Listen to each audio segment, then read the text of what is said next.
Moins de camions et plus de trains dans les Alpes. L'idée semble séduisante et pourtant, depuis son annonce il y a près de 30 ans, le projet de ligne grande vitesse Lyon-Turin divise. Pour ses soutiens, il est indispensable pour développer le fret ferroviaire dans la montagne.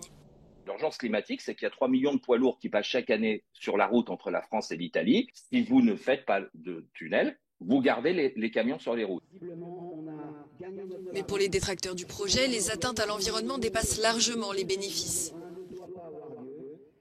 Sede di valutazione è stato anche calcolato per costruire tutta la terminale Lione c'è un contributo netto di anidride carbonica in atmosfera di 10 milioni di tonnellate.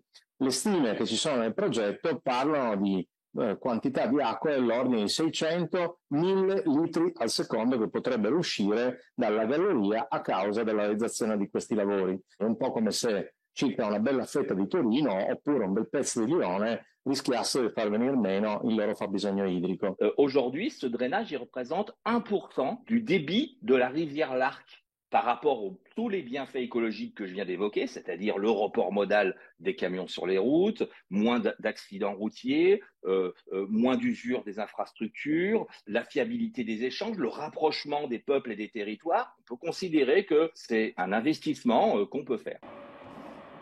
Une ligne de chemin de fer relie déjà Lyon à Turin.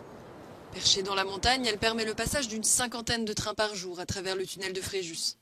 C'est 3 fois moins que ce que prévoit le futur projet. Mais pour les opposants, la ligne historique est sous-exploitée.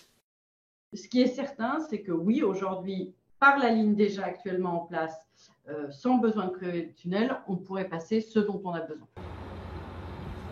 En Italie comme en France, les désagréments liés aux grands chantiers contribuent à nourrir l'opposition.